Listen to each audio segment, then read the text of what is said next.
کبھی کسی بندے کو اتنا تنگ نہ کرنا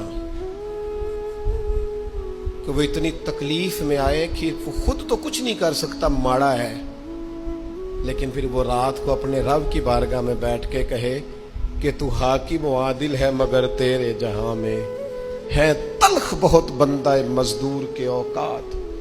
پھر ایسا نہ ہو غریب ہے، ماڑا ہے، خود تو کچھ نہیں کر سکا، پھر اللہ کی بارگاہ میں تیری شکایت کرے۔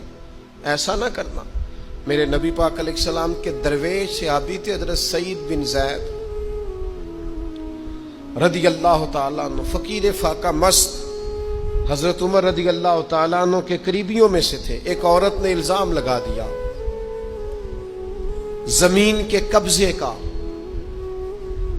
میں کیسے آپ سے کہوں کہ جب لوگ کسی ایسے شخص پر جس نے زندگی ساری دیانتداری سے گزاری ہو، لوگ الزام لگاتے ہیں نا، تو یہ بھی نہیں سوچتے ہم بات کس کے بارے میں کر رہے ہیں، کھلی ہوئی زبان ہوتی ہے، جو مرضی کہہ دیتے ہیں۔ حضرت سعید بن زید پر الزام لگا دیا، اتنا بڑا آدمی، محبوب کا صحابی، اور عورت نے الزام لگا دیا۔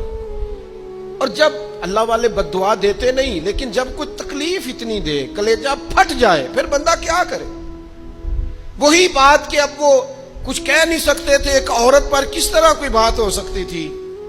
دونوں ہاتھ اللہ کی بارگاہ میں اٹھائے، یہ صحیح حدیث میں موجود ہے۔ دونوں ہاتھ اللہ کے حضور اٹھا کے عرض کرنے لگے، مالک اگر یہ عورت جھوٹی ہے نا تو پھر اسے اندھا کر دے اور اس کی قبر اس کے گھر میں بنا دے۔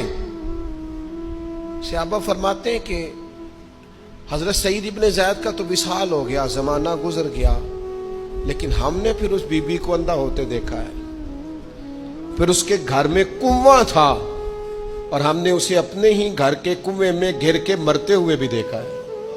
اس لیے کہ جب آپ کسی کو تکلیف دیتے ہیں، جب آپ ستاتے ہیں، جب آپ وہ بات کرتے ہیں جو اس بندے میں موجود نہیں ہے، جب آپ جھوٹ بولتے ہیں اپنے نفس کی تسکین کے لیے، جب آپ زیادتی کرتے ہیں صرف اپنی انا کے لیے، تو پھر بعضوں کا دعائے ضرر نکلتی ہے منہ سے۔